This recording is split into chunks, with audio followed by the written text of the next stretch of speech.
What's up, everybody? Welcome to Grow Up, Level Up Gamers Club, the podcast where we talk about all the games you should be playing in your 5 to 9 after your 9 to 5. And today we are talking about the Canadian Game Awards. We're talking about Overwatch 2 perks and if they're any good or not. And we're also sharing our predictions for the Pokemon Day event next week. So strap in, grab your favorite beverage, and get ready to listen to the two of us yap on Grow Up, Level Up Gamers Club. All right, all right. Yeah, if you're listening, that was take number 2. Had a bit of preemptive intro there. I don't know. Maybe I'll keep that in, Jordan. What do you think? Yeah. I mean, I'm all for it. I like the flubs. The flubs, the as they say, the garbage truck on fire. But That's right. sometimes when you're running production and hosting, that's what happens. Anyways, welcome to Grow Up, Level Up Gamers Club. My name is Samson, one of your hosts today, as we talk about our topics of the week.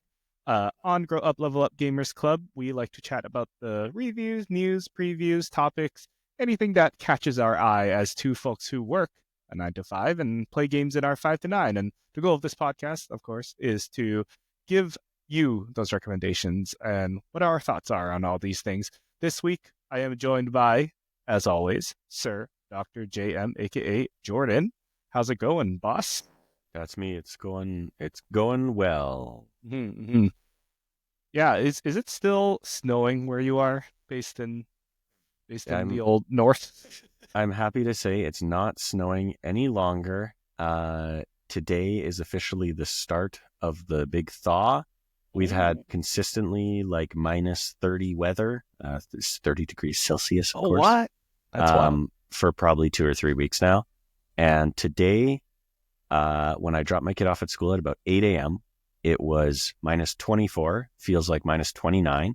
And when I picked her up, it was 0 degrees, Oh, feels like wow. minus 3. Yeah, We that's how made it. quickly it can change. We So tomorrow is supposed to be right around 0, I think, all day. So it's going to look at the start melting. The roads are going to get real messy, but it's a nice reprieve from the cold, that's for sure. That is kind of wild. Growing up in Vancouver, I'm like, oh, if it reaches below 0, it's like bundle up, everybody. But you guys have been tanking it It's with wild. with minus 30 all this time. That It's is been crazy. rough. Yeah. Yeah, I mean that's probably not normal, right? Or does it happen every year? What's that Uh, deep? I mean, it's definitely gotten worse as I've gotten older. I don't remember it Oh, being interesting. this cold when I was young. Hmm. Um, but yeah, usually I'd say we get like maybe 2, 3 weeks total where it's that cold, but it's also usually more spread out. Like we'll get like maybe a week or like 4 or 5 days where it's really cold, but then it warms up. We get a Chinook or just warm weather comes over Hmm. the Hmm. mountains, that kind of thing. But yeah, this week or this month, it's just been brutal. So All right. Well, yeah, hopefully it ends soon because spring is coming. We are at the end yes, of February, which means it's Pokemon Day, which means that we have end of the award season, I think. I think the Oscars are coming around soon. But our first topic of the day of the episode is actually the Canadian Game Awards. So if you haven't caught on, Jordan and I are both from Canada. We love our country, of course, and we want to celebrate it in which way it can. A lot of video game content is American focused. I mean, like most people that listen to North American video games content is probably from America, so that makes sense. But as Canadians, we want to try to highlight and celebrate where Canadian games kind of shine through. It's also ironic. This is like a tangent, but I thought I always had. Most games are like made out of Vancouver, but I'm paying American conversions and prices for them. So I don't know. Like it's made down the street, and I still have to pay the surplus. Anyways, it's uh, true. the Canadian Game Awards happened this past February 15th at the Toronto International Film Festival Lightbox, so over in Toronto, opposite side of Canada for us. But they were streamed on Twitch as well. However, I wasn't able to catch it live. Did you catch any of it live, Jordan?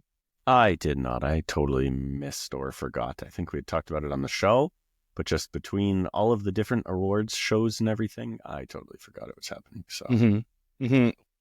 Well, I mean, it's also like a Saturday evening, so I'm probably out and about. as well.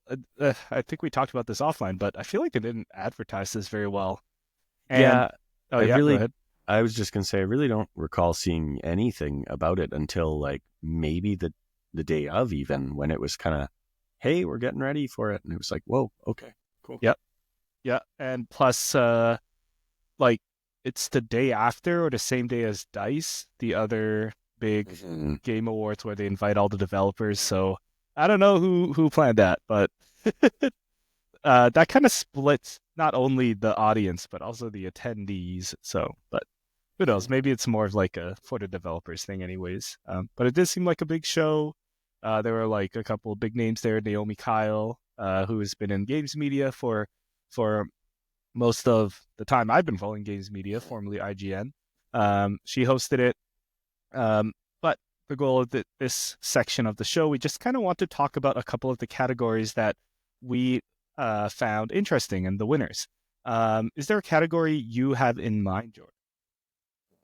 Um, whew. I mean, one thing I always find interesting is when they do a category about content creation, especially Ooh, when things are focused in Canada, because then I get to find out who's some who's Canadian content Canadian? creators are. All right, Because if I jump to this category here, do you want me to read it out? go for it. And I'm going to share my screen if you're watching on YouTube. Come check it out. So this is content creator slash show nominees and winners. The best content from the players for the players. So of course your nominees were Ghost CC, Nick A30, Akilu, Ashley Roboto, I think it's I Shroud. Kill You. Sorry, go I on. kill you. Oh yeah, okay, yeah, that does add up. And then of course Pokimane, and Pokey was the winner, which Big surprise uh, there. One of the uh, biggest I streamers mean, in yeah. yeah, that's the thing. Like between her and Shroud, I'm like, those are two really big names. I personally have never heard of Ghost CC, Nick A30, or I Kill You. But I do actually follow Ashley Roboto. I think she's a Oh, really good follow from the Toronto area, I believe. And she's very fun to follow and to watch her streams. She streams with Mika, Rip Mika, and I forget there's another girl that the three of them often stream together. But anyways, so yeah, I mean, was I super enthused at the winner? Not necessarily, not the one I was pulling for, but was I super surprised? Not really. thank goodness somebody finally noticed Pokimane, is what Oh, else. totally, right? Underrated? No, no. Uh, Absolutely. yeah, I didn't know she was from Canada. I'm just pulling up the Wikipedia. Hmm. Says that she immigrated to Quebec and then grew up in St. Catharines, Ontario. So, Oh, so yeah, okay. so yeah, she's been around. But yeah, like not surprising, Pokimane one there. Maybe it's a new category. That's why they're like, oh, I guess we got to give it to the biggest one. I guess Um, so. I think I knew Nick A30 was from Canada. I think he has a skin in Fortnite that actually has a maple leaf on it. So Oh, that's no pretty kidding. cool. Okay, so he's Um, pretty big. So I'm just a boomer for not knowing who he is then. yeah, ask your daughter. Maybe she's Yeah, been watching right. him on 6 year old. YouTube. Yeah, so yeah, good shout out there. Similarly, my category is actually going to be I spoiled the game of the year. Friends of the show, Toronto Ultra, aka Overactive Media. For those who've been following this channel for a long time, we've had a lot of esports roots as this channel started up, and one of our coolest guests we got on was Adam Adamu, the CEO of Overactive Media, who owns Toronto Ultra, plus a couple other esports teams. So Toronto Ultra won two awards. One for the best esports organization in Canada, beating out Lazarus Esports, Luminosity Gaming, Shopify Rebellion, and ironically Toronto Defiant, who's also owned by the same team. So that's interesting. Um, Either way, Toronto Ultra, which I think is the Call of Duty side, won Best Esports Organization. They have a very strong fan base, so not surprised there. And similarly, the Toronto Ultra Major 3 tournament, part of from the Call of Duty League, won the best esports event category. Oh, Um, yeah. just two minor corrections. Oh, Adam Adamu is actually he is co-founder of Overactive Media, but he's currently the CFA. I don't. is he? Oh, I must have I missed that. I know he was interim CFO at one point when they had someone step away. And I believe they did bring in someone else to take over CEO again. Although his Twitter bio does still say CEO, but it also says CFA, Chief Financial Advisor. I don't really know. So I don't really know what Adam's role is right now, but he's a head honcho over there. Now, the one thing I wanted to point out that I do find weird, you mentioned both Toronto Ultra and Toronto Defiant being nominated in the other category. Now, scroll back down to Esports Event. Why do we have Toronto Ultra Major 3 Tournament 2024, but the winner is Call of Duty League Stage 3 Major? Is that not the same thing? The graphic looks like it's the same thing. Wait, the graphic says two different things. I'm wondering if this is a Screen Rant thing, or if this is a just because that's the website we're looking at, or if this is a I don't know, a nominees thing. Like, were both of those actually nominated, or is Screen Rant the one presenting a bit of a confusing category here? You are getting some live journalistic integrity going on. I am scrolling down. Now, while you look into that, I will say that Toronto and the Overactive Media Group does put on a hell of an event. Of course, I went to the Overwatch League Grand Finals, which was, in fact, the final Grand Finals for the Overwatch League. If you look at my wall, I have a bunch of Overwatch stuff here that was free swag from there. I have this nice Winston banner that says Roar. I have this nice Reaper banner that just says Reaper and has his little skull in it. And I've also got a bunch of these postcards on the wall here, and those are actually little postcards that they had at the event. But anyways, they throw a great event, so I'm sure the Major 3 or the League Stage 3 Major, whichever you want to refer to it as, was a solid event. So I was just about to tee that up just right, but I got the tweet right here from C Game Awards on X, formerly known as Twitter. They just pulled the graphic. It says Toronto Ultra Major 3 on the graphic, but then the words say Call of Duty League Stage 3 Major. So, and so I think just on the nominees list on this on Screen Rant, I think that's where they kind of flubbed it, because you're referring to the same thing here. It was the Call of Duty League Stage 3 Major, but anyways, I don't know who reported on this, but I'll send them a strongly worded email or something. I don't know. And we'll put the article we're referencing down in the comments as well, so you can check it out yourself if you want. Yeah, exactly. We're ragging on these writers that are fighting for their lives. Exactly. I kind of want to skip ahead. There's a lot of other categories, such as Best Art Direction, Best Game Design, Score, and Soundtrack. I assume all these studios, all the nominees are from Canadian teams. Yes, that's correct. That's kind of the goalposts there, the boundaries there. But I want to skip ahead to Game of the Year. Scrolling all the way down to the bottom. Past Pokemon, past Debut Studio, past Innovative Studio. Shut Up BioWare from your hometown. That's right. Well, not my hometown. My current place of your current residence. Town. Yeah. Scrolling all the way down. And Game of the Year nominees are Biomorph, Little Guardsman, also a fun game. I played a bit of that. Ete, ETE, but we got some Ensantes on the E's. Ensanté. Dragon Age: The Veilguard, 1000X Resist, and Belatro. For those listening on audio, say your guesses now. If you're watching a video, you can already see what game won. All right, 3, 2, 1. The winner is Belatro, crowned by the Canadian Game Awards 2025. Yeah. I think I remember hearing it was Canadian. But yes, sure the developer Vancouver area, I believe. Oh, are they? Yes. I gotta find them then. Shake their hand and be like, "Hey, pretty sure your work." I do also remember it being mysterious. Interesting. This says based in Saskatchewan. Whoa. Maybe he's.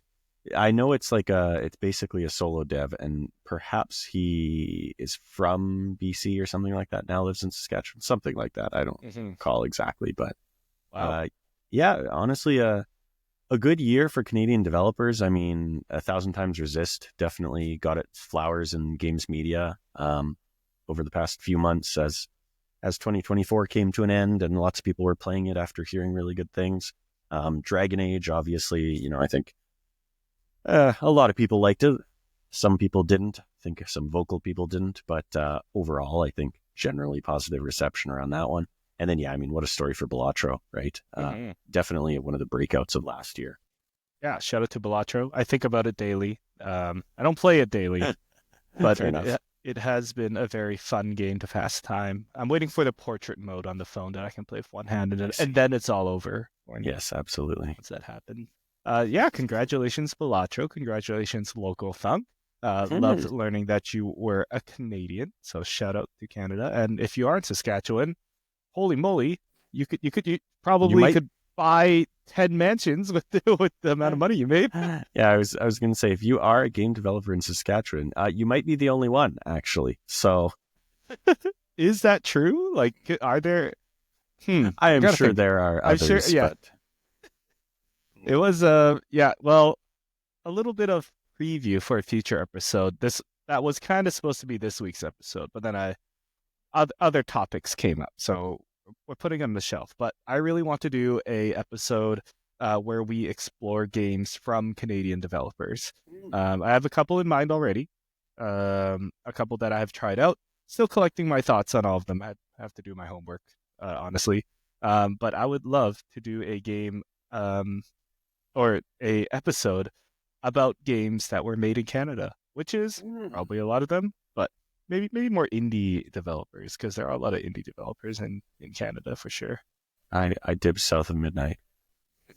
Is South? Oh yeah, that's South of Midnight is Compulsion, right? Compulsion Games based out of Montreal. Yeah. There you go. There you go. Which is also when I learned that. I remember watching the Xbox dev. I didn't mention this in our previous episode. I'm like, oh, a team from like French Canada is doing a game about Southern America and its history. I was like, well, interesting. Yes. From what I've heard, it is they've done their research, and they have people on the team that have heritage in the South and things like that. Cool. So I think I'm hopeful that obviously, the story they present and everything is authentic to the setting and the lore that they're kind of bringing to the forefront, because for me, that's a big draw to the game, is learning a lot about that kind of Southern states mythology that you don't hear so much about in some of the interviews that I've heard about the game and things like that. Some of the people talk a lot about how a lot of their history it isn't written or recorded, right? It's been passed down through folklore and things like that. And that really kind of has a hand in the game. So I'm excited for South of Midnight, honestly. If that wasn't obvious, I want to give it a try. So when's that one out? South of Midnight? April 8th, I think. Oh, super soon then. Yeah, just over a month away. So awesome. And I know I like brag on that, but grand scheme of things, people make games about different cultures all the time. I don't know why I thought that was weird. Now that I think about it, I'm like, I mean, it does strike you, and I think it's because a big part of the game and a big focus of the game is that Southern heritage and folklore, right? It is kind of, and it's not something that's as common as, someone making a game that takes a ninja game that takes place in Japan, right? How many games have we played where you're playing as a ninja or a samurai or something like that, and it, air quotes, takes place in Japan, but who knows who the developer is, or right. they just kind of do what they want. It's much more popular media kind of thing to do that. But this one is a lot more of a specific kind of setting, I think, which is why it comes across like that in a lot of ways. But yeah, that's true. That's a great point. Speaking of taking place in different settings, let's transport from Canada over to the near future, into a little game called Overwatch 2, a game you can play not in the future, right now. On February, I guess this was like a week ago, February 12th, they announced one of the biggest changes coming to Overwatch 2 called perks. And what perks are, and if you don't know what Overwatch is, it's a hero shooter. You play a hero. What perks are modifiers for your heroes. As you play and you level up in the game, you get to pick something that modifies your character's abilities. And every character has 4 in total. You pick 2 minor ones and then 2 major ones. And then you yeah, modify your character mid game, keep your opponent on their toes. Like, um, we talked a bunch about it last week, but the actual update came out this past Tuesday. We're recording this Thursday night, so I don't know about you, Jordan, but I've had 2 nights to do it, and I had some thoughts. If you're watching the YouTube one, I'm pulling up CarQ's video, just going through some of the perks here. We're not going to go through all of them. That's a whole podcast in itself. I was Um, I was hoping this was your gameplay. I wish, yeah, very instructional. Um, but I was just thinking that as two Overwatch fans, uh, we just want to share our thoughts about how the perks, how we like the perks. I don't know how much you've tried them yet, Jordan, but I like to share like my thoughts, maybe a little bit about if this is going to quote unquote save Overwatch. Or even like, is this enough of a fresh of a change that'll keep me hooked? Would you like to start, Jordan, or should I start? Why don't you kick us off? Sure. So it is February 20th. This update came out February 18th, so about 2 nights. And I don't know if this is good or bad for you, Jordan. I have played 2 nights of Overwatch this week. I'm back. I'm back in. Mostly I was excited to try the perks and all that.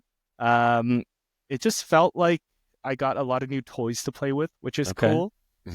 Which is kind of reminiscent of when Overwatch 2 came out. It just felt like a different game. So now I have another new different game to play, which is great.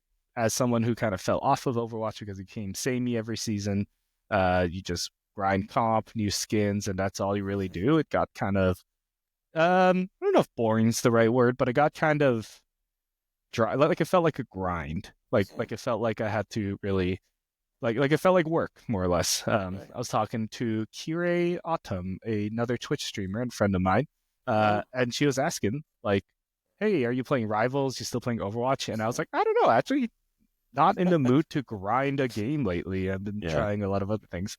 And that was 2 weeks ago conversation, and now we're at this week. so so I played a couple nights of Overwatch, tried a couple of perks, and I think my overall takeaway is that I think I need more time. I don't know if I don't think I had have a final thought yet. Don't want to say you're back in, but Exactly, right? Like I am excited to play again after we record this podcast for my 5 to 9 gaming. I'm excited to play the game again and keep exploring all the heroes. Like right now there's what 42, 43 heroes. And each of those heroes has 4 abilities to learn and experiment with. So I don't know about math, but that's almost 100 different combinations to try. Probably a lot more.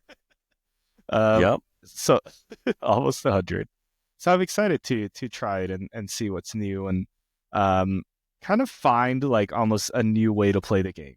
Um, in the games last night, like there were some combos that immediately made sense. Like Farah has a her concussion blast now actually goes inwards, so it's like a mini grab. So you do that, and then you there's a new combo right there that you can do it yourself.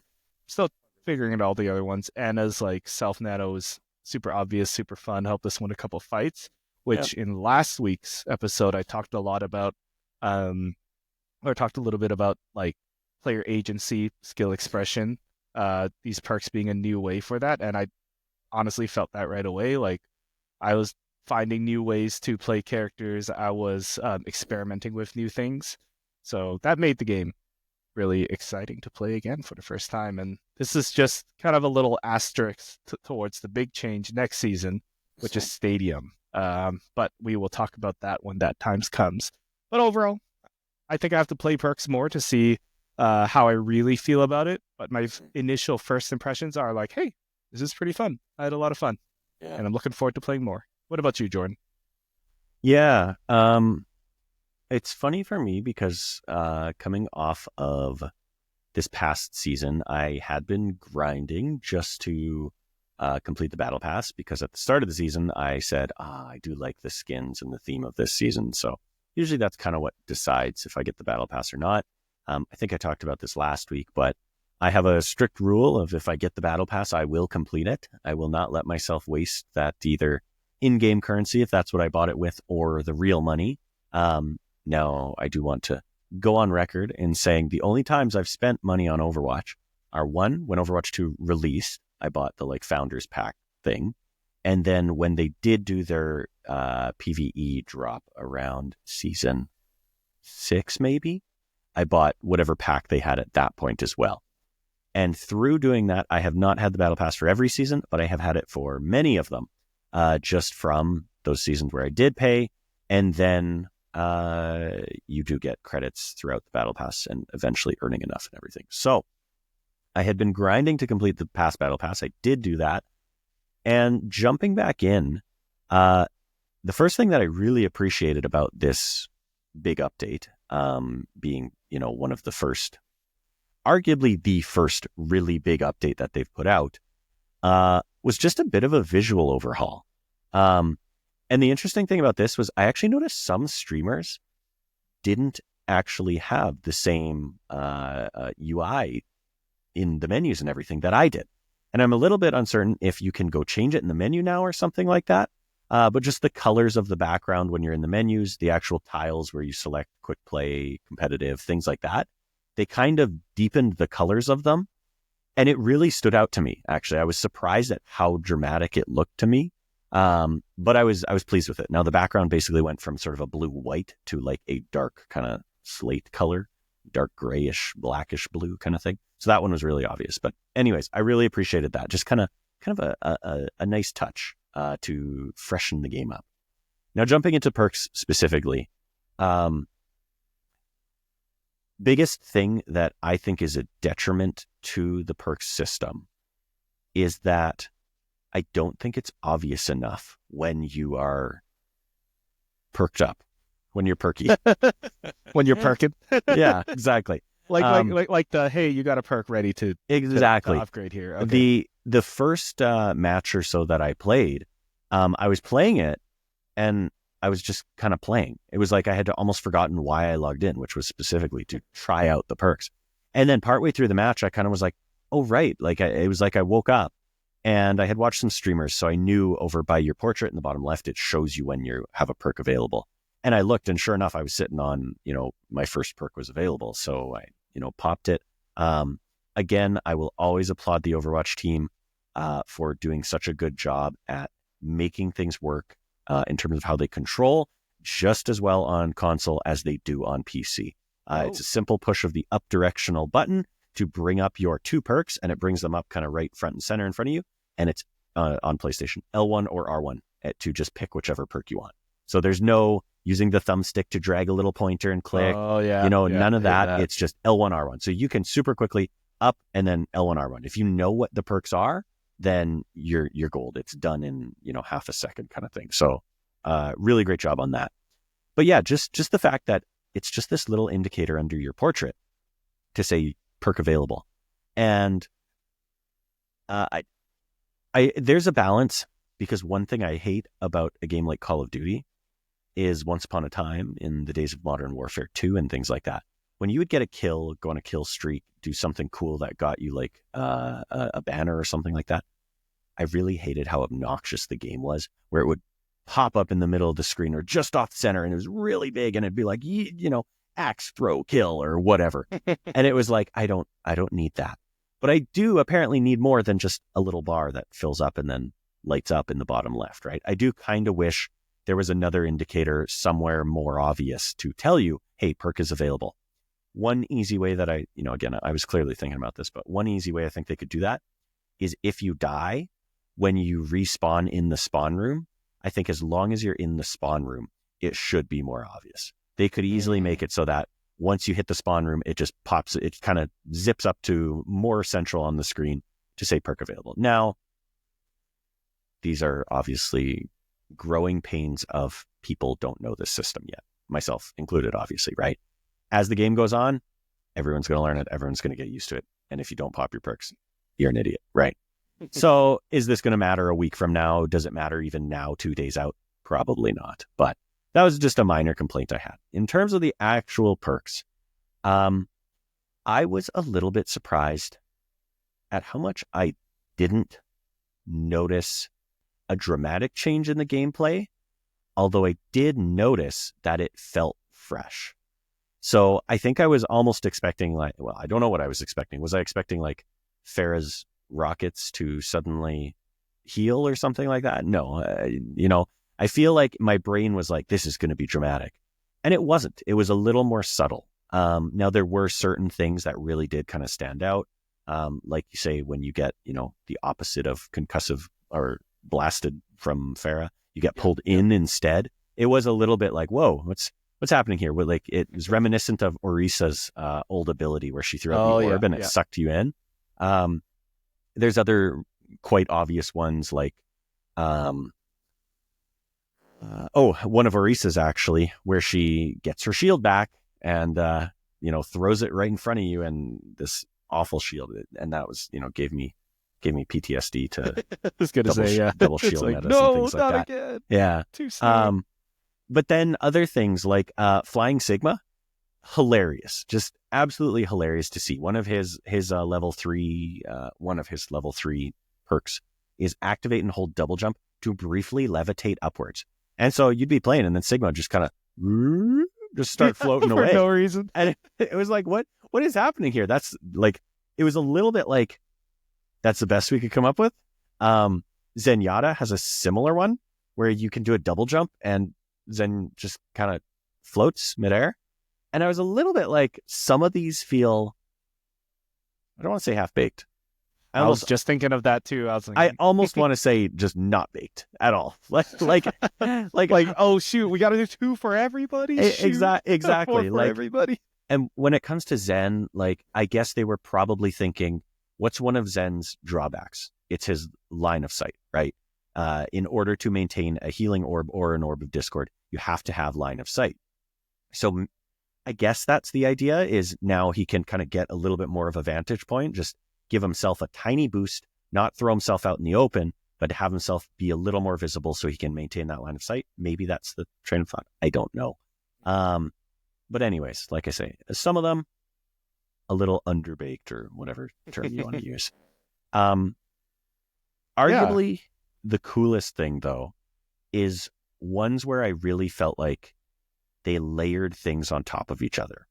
So I have a really good example of this in Brigitte, who is one of my favorite sport characters to play. I know Brig has gone through reworks, and there's certainly Brig haters out there because of the good old days of goats. But one of Brig's level 1 perks, or technically level 2, I guess, her first perk, is called Morale Boost. And it says, Inspire lasts 3 seconds longer when activated by Whip Shot. So Inspire is her healing. That's how she heals her team. She heals her team by doing damage. And this ability makes Inspire last longer when she uses her ranged ability, her Whip Shot, where she whips her little mace thing at someone at a distance. The level 3 perk, which you would get after choosing that Morale Boost perk, is called Whiplash. Whip Shot's knockback can slam enemies into walls, dealing 50 extra damage. So I really appreciate how there's a very natural flow where if you choose Morale Boost as your level 2 perk in Brigitte, you are probably going to want to choose Whiplash as your level 3 perk because they build on each other, right? So I think that was one thing that I really kind of appreciated, was some of the abilities and perks for a lot of these characters really do seem like, hey, we put some thought into how the level 3 perk can build off of the level 1 perk. Now, the nice thing is you're not locked into that level 3 perk either. You don't have to choose Whiplash just because you chose Morale Boost. You can choose her other one. It just doesn't necessarily build on that first one like the second one does. So there's a few characters like that. I would argue probably more of them are like that and feel like they had some good thought put into them, as opposed to some of those other ones that I mentioned. But overall, I think it really did, like I say, it helped things feel new without making it feel like a different game, which was appreciated. It would have been weird to come in and, suddenly this plays like Counter-Strike or something, right? Which is something we talked about last episode, overall, I'm pleased. I really appreciate the fact that they launched this with everyone. If they had done it with sort of a limited pool set of heroes, I think it would not take off nearly as well as it seems to be. It seems to be well received. And I mean, I guess the only other thing I'll really mention is I know the day it came out, you and I were chatting and I checked the Twitch viewers. They were at 106.7 thousand viewers. And that was 10 a.m. That was yesterday, actually. Ooh. That was Wednesday at 10 a.m. I checked just now on a Thursday night, and they're around 60,000, which obviously is a pretty steep drop off. But again, first day versus a couple days later versus, launch day versus middle of the week kind of thing. I'm sure this weekend numbers will go up quite high again as people jump in who don't have a chance to play after their 9 to 5.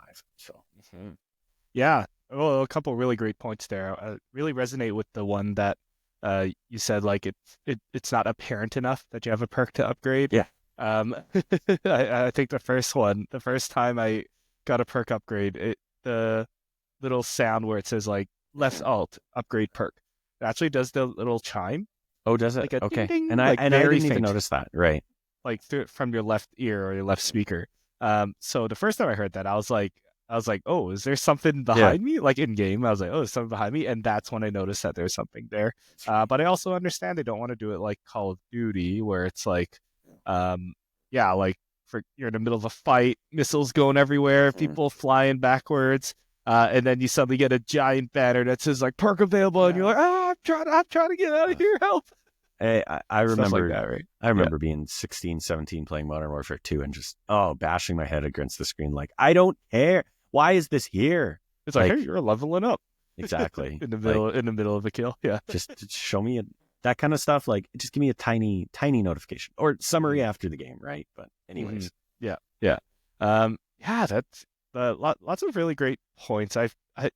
I do feel some of the perks are kind of like half baked. Yeah. Or not baked at all. Like the floating one, maybe we're just super bad and we don't know that.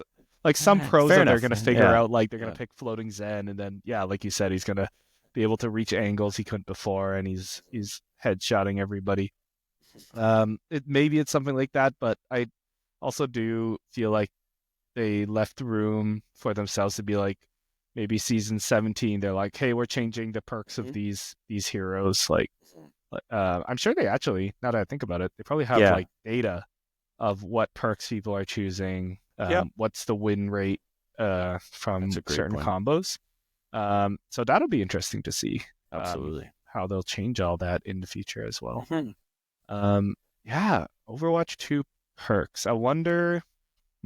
I feel like we're very early days. I feel like we need to give it like 2 weeks, and then we'll see where the numbers are at, see if this actually retains folks. But for now, I feel like it's a very, like I said in the previous episode, a very natural change to this kind of game. Like, you can't be a live service game and not do shakeups like this. That's how like Fortnite stays relevant, Apex, like Valorant. Actually, I was thinking about Valorant the other day. Do people still care about Valorant? Let's check Twitch viewers right now. It's probably still going to be more than Overwatch. I say that. But then like, I don't know if like, it doesn't seem like the hype is still there anymore. Right. It's definitely not the new shiny thing. And I'm sure numbers are good. That's why they don't do shakeups like these. But I was just thinking about it. Like, they're doing the same thing over and over again, right? Yeah. And I guess people aren't tired of it. How do the numbers look, journalist Jordan? Or do you need another minute? I'm just not seeing. Fill the air with the sound of my voice. Valorant. What other game? Why is it not coming up? What's going on here? Oh my gosh, it's a dead game. It's a dead game. Marvel Rivals has 80.3K viewers. So there's that. Valorant. I'll just do the search up here. Are doing this live on the show. Congratulations, listener. Where does it say? If it is your Friday, let us know in the comments what you're doing this weekend. What games are you playing? What games are you playing tonight? Is it Valorant? 43.2K viewers. So less than Overwatch. I'm very interested. Surprised. Yes. Less than Overwatch, obviously less than Marvel Rivals. What are some of the other top ones here? recommended for you? No, let's go viewers high to low. Yeah, I wonder what Grand is the Theft Auto crossover. 5, 88.6K. Yeah, it's all the RP. Actually, I don't know. It's a lot of things. Yeah. The people love GTA 5. So we've got GTA 5, well, just chatting, and then GTA 5. But below that, Marvel Rivals at 80K, Fortnite at 73.3, and then Overwatch at 60.3 right now. So, Yeah, I mean, pretty people say interesting. part of that is drops. Yep, But I for sure. mean, like, if the game's not good, people Yeah. still won't farm drops. People won't farm drops for no reason. Yeah, exactly. That is interesting. Of course, like Twitch viewership is not indicative of how popular a game actually is, but it is an okay litmus test to see like what the general interest is. Of course, it's not the end all be all, but that is quite interesting that Valorant is that low. I guess they don't have a new season or new hero at the time, but even then, I feel like I just don't hear about it anymore. Like other than the tournaments, their esports side, I just don't hear like people get excited. Oh, the new what's his face is coming out. So I wonder if I guess it's been out like 5 years. It's been a long time. I mean, hey, Apex Legends at 18.9, Call of Duty. No, Siri, You not right better now. help with that, Siri. Siri, help Call of Duty Black Ops 6 get up from 17.6K viewers. They're Careful. the ones that need You your might help. trigger on your end. Yeah, that's a good point. Very interesting. Well, who knows where these games will be in the future? That's so far away because So far away. the near future is now in 1 week. We have Pokemon Presents, aka Pokemon Day 2025, coming at you live on your YouTubes and Twitches on Thursday, February 27th at 6 a.m. PST and whatever time zone that is for you. I am in the PST time zone. I have not decided if I'm waking up at 6 a.m. yet. It's a big maybe for me. Maybe I'll wake up at a normal time and watch it over some morning coffee. Anyways, Pokemon Presents. There isn't much more else from the blog post other than, hey, it's happening. Usually it happens every year around this time. So in this section, we are going to do our predictions.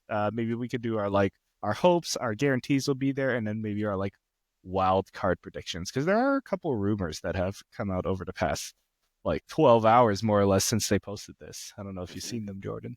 I would happily listen to you tell us all about them, and hopefully I'll have some insightful things to say about it, because I must tell you that Pokemon is a bit of a blind spot in my gaming catalog. I think I told the story about playing Pokemon Blue back when we did our museum wing on Pokemon.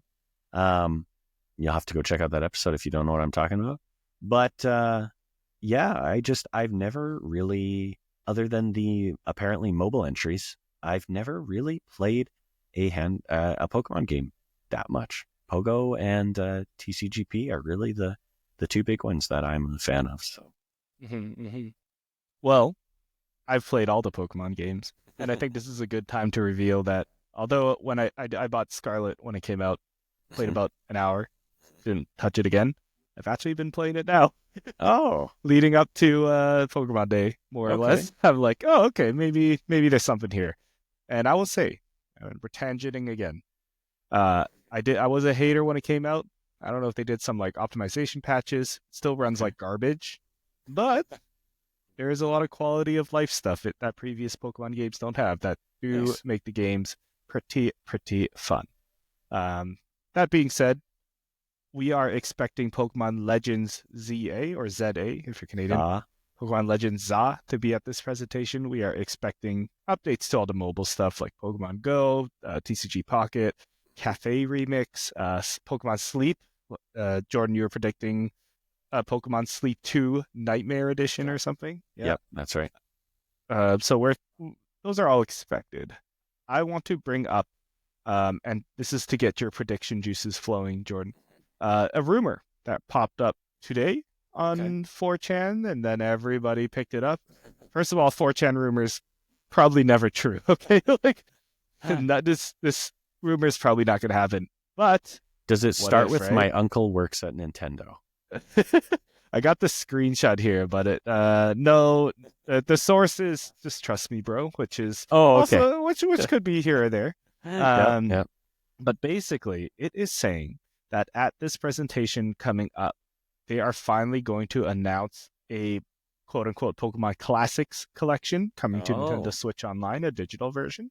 right. However, in classic Pokemon version or Pokemon Bash. fashion, there will be two versions, one called Pokemon Memories and one called Pokemon Reminisce. Both are collections of the Gen 1 to 3 games. So that's Kanto, Johto, and Hoenn, Which would which be, is Red sorry, and go ahead. Blue, Yep. um, Gold and Gold and Silver, silver. and Ruby and Sapphire, like Ruby and those sapphire. generations. Okay. Um, it is, we're getting nitty gritty, co developed by one of their support studios.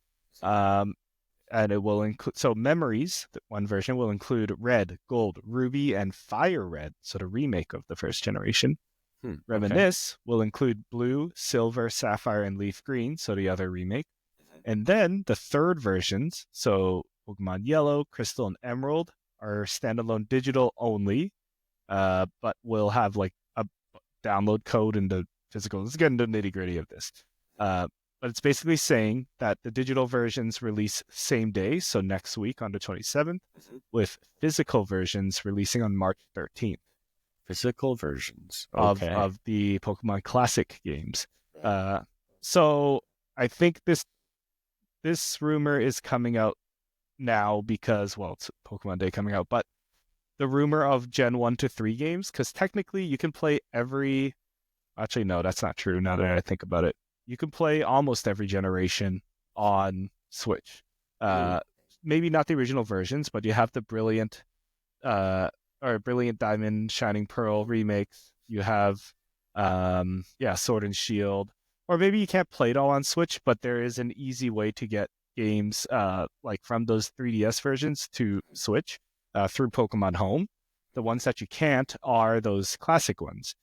So with this classic collection, I think the goal is like, hey, now you can get any Pokemon from any region into Pokemon Home, which is kind of like the cloud. It's your Pokemon cloud storage. There's a way to get your Pokemon from those playthroughs up OneDrive for there, Pokemon. like literally more or less. Like I don't pay for it, but it's pretty much like Yeah. like I have a buddy Lucas, also friend of the show. He's like, yeah, I got my Charizard or Growlithe from Fire Red in there. I was like, it really is cloud storage for your Yep. Pokemon. So I think that's the idea why they're going with 1, 2, 3 generations. Um, but that's kind of been the leak that's been passed around today. Uh, Personally, my editorial, I think this is a load of doo doo. I do not think this is happening. It'd be a cool surprise and a really cool thing to own and be a part of. But I don't think they are going to revisit those old games like this just because like they don't need to. I think Pokemon always wants you to get ready for the next thing. I feel like if they released this and then also Pokemon Za later this year and going into the 30th anniversary, people wouldn't buy the new games. That's a hot take. Maybe people will buy anything Pokemon, but there are also a lot of people out there that are that will settle with the old games. Now that being said, Right.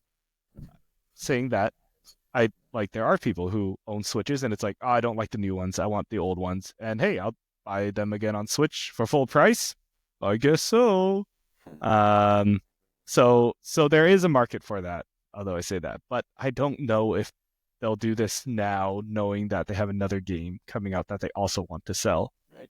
I can see this as more of like honestly, this should have came out last year if they were going to do it, like the gap year for I was going to Pokemon. say, I think I recall hearing today that, yeah, last year was the one of 2 years in the last however many that they have not released a single Pokemon game. So, Yeah, this would be great filler. It'll keep people talking about Pokemon. Not that people don't talk about Pokemon, but yeah, I just don't know if they'll release a game like this. That being said, there's also a possibility where my friend Fiona, who likes Pokemon games, will buy this classic one and then she'll be like, you know what? There's something about these Pokemon games. I'll buy the new one. And then she ends up buying Legends Za after not getting any of the other ones. So I don't know. I just feel like this is way too good to be true. Fair enough. I would tend to agree with you. I think most of these things are born out of, except for the leaks that are, blatantly fake. I think some of this does come from some form of truth. Uh, I do think that they'd be crazy not to be looking at the classic games because those are the ones that pose the biggest hurdle for people to play. They don't have those modern versions of them Sure. or anything like that. And with the 30th anniversary coming up, of course, it would be a great time, marketing wise to, hey, it's our 30th anniversary. Well, guess what? You can now get a physical copy of Red, Blue, or Yellow, or something like that, which you can play either on your Switch or some other type of console. One thing that actually was suggested, I believe, on Kind of Funny Games Daily today was I forget what it was. NES Pocket, was that the little thing that it was like basically a controller with a Oh, Game and screen? Watch. The Yeah, Game that's what and it was. Watch. Yep. And if they released those just straight up with Pokemon Red or Yellow or Blue, and yes, the game is not a physical cartridge. The actual thing you play it on is the game, and it's got the little screen in it, and it's just a completely classic Game Boy screen. Maybe hopefully they would go with the backlight in there just for playability. So you're not, using the street lamps in the back of your parents' car trying to be able to see what's on the I'm sure screen the and everything like technology's that. there for that. Yeah. Nowadays we have the technology. So yes, Yeah. be nice to see some, quality of life, things like that. But that would be really cool. And you know what? That would sell gangbusters if they released a dedicated device, make the red one, obviously make it red, make it that classic Game Boy Color red. And do the same for blue and yellow. They had that Pikachu edition Game Boy Color back in the day that was yellow. Um, yeah, I think that would sell like crazy. And you know what? That'll get scalped right away. I was Like gonna people are say gonna buy 10 and then they yeah, could charge realistically. They $100. could probably get away with or realistically, it's probably worth $50, but they could easily sell it for 100, Oh yeah. 125, and they're Just gonna even sell. and they're gonna So sell two of them because people will buy two. you're right. That's a great point. And then guess what? Uh, 31st anniversary. Hey, it's the anniversary of us releasing those things a year ago. Now we're gonna release yellow, right? Like, Wow. come on. Why don't I work at Nintendo right now? But anyways, yeah, No, just that sounds like a really fun idea. Man, I like to say they won't do it, but weird Nintendo decisions have yep, happened yep, yep, before. yep. Um, yeah, I don't know. Would you buy a classic collection like this, though, Jordan? Um, for me Having it. personally, as Yeah. someone who I have a big touchstone with Nintendo, or with, sorry, not Nintendo, Pokemon. I did grow up loving the show and the cards, and everything like that, but I was just never a Nintendo kid. So for me personally, probably not. But depending on that price range, I, I would consider it, right? Especially you've got the Switch 2 coming out. If it is a game that can be played on both or something like that, they could convince me. So, Okay. yeah. I How about you? well now I'm just thinking about. All right, I'll come back to that thought. I don't think I would. I'm a big No? Pokemon fan. I grew up with these games. I've Yeah. played them all.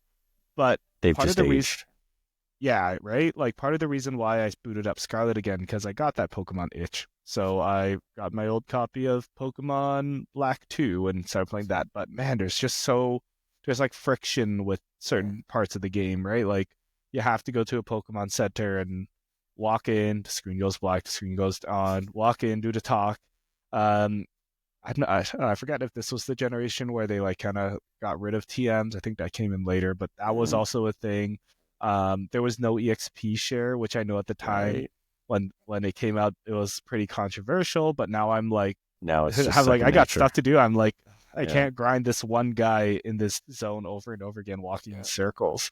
Um, so all those like little quality of life stuff, or even nicknaming your Pokemon. Like I Mhm. caught a Pokemon, nicknamed them, and it's like, oh no, you have to talk to one specific guy in this town to nickname them, to re-nickname them. Same with like relearning moves. I'm like, gosh, this is just like I think it's game design from limitations of old hardware, which is fine. Like that's art, right? You make things with your old hardware, but now it's I don't know if it's easier. It's just like less friction with the newer games. Like I said with the nickname thing, you can nickname your Pokemon anytime in Scarlet. You can teach them moves anytime. So there's a lot of quality of life stuff, which kind of drew me back to Scarlet. Yes, the frame rate is still super bad and it doesn't look great, but it's responsive and it plays well, and it's yeah, there's like less friction other than the frame rate. I am not letting that down because it is pretty bad. I was in a boss fight or a gym leader battle today, and it literally like 1 frame a second PowerPoint slideshow going into the fight, and I was like, all right, let's just like once you get in the fight, it's fine. But there's just a lot of like old game design friction that makes it hard to go back to those games. So I don't know if I necessarily need it like physical or whatever. Like there are allegedly there are ways to get these games and play them, and so I've heard. So I don't know. Like maybe as a collector that'd be cool from a collection standpoint, but I don't think I'll be rushing out to get something like this. Actually, I have a really good example of what I was talking about with the physical. If they did release a physical device that just played the one game or something like that, I have a really good example of what I would do with that, and that is use it in my desk on my desk as a prop, just like I do with this bad boy. This is the SNES Mini, which this is an actual one. Like I've got the HDMI port there. We got the USB not C, whatever was before that. Oh, really? It wasn't a USB-C? No, USB-C was not mini? Yeah, exactly. Wow. And yeah, I mean, I have it sitting on my desk holding these two guys.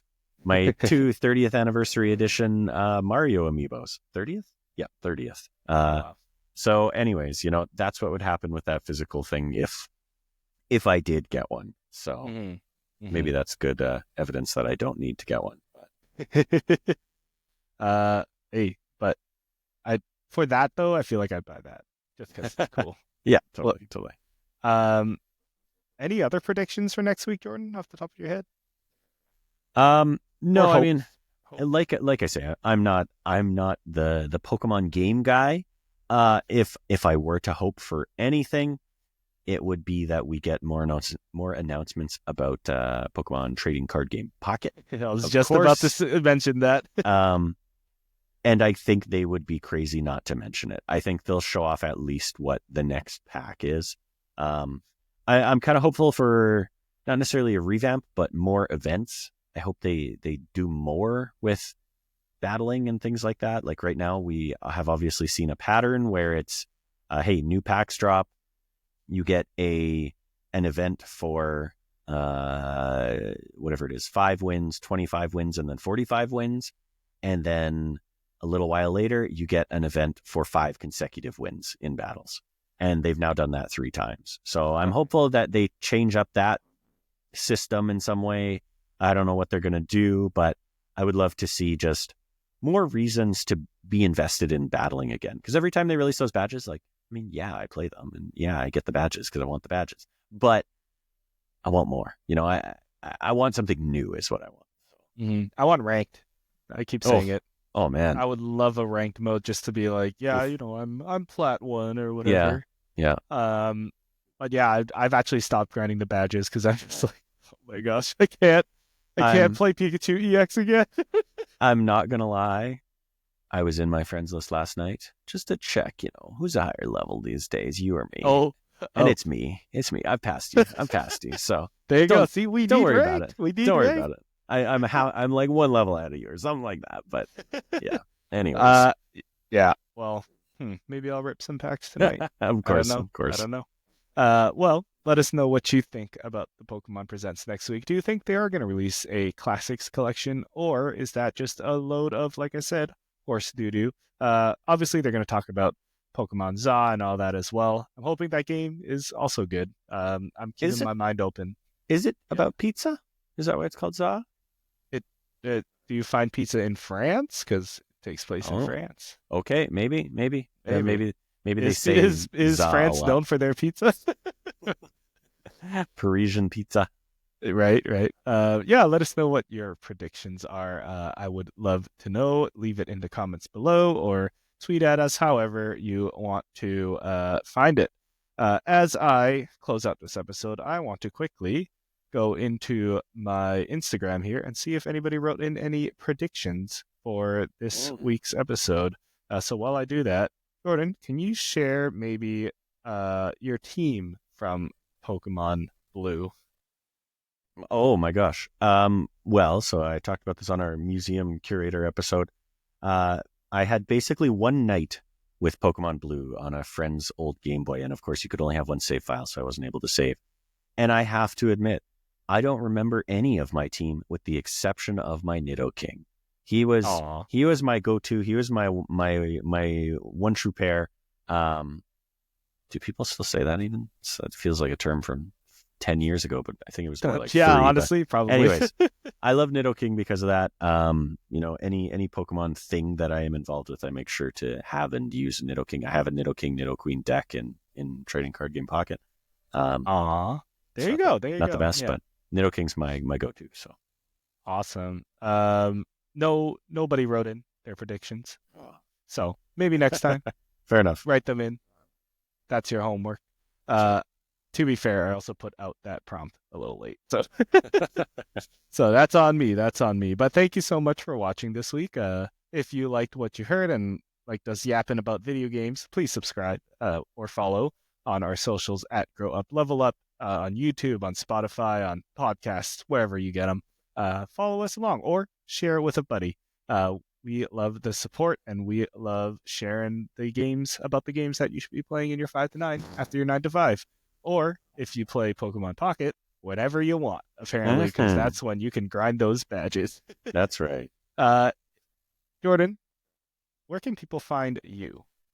You can find me on social media platforms, in particular Instagram and Blue Sky, at Sir Dr. JM. That's Sir DRJM.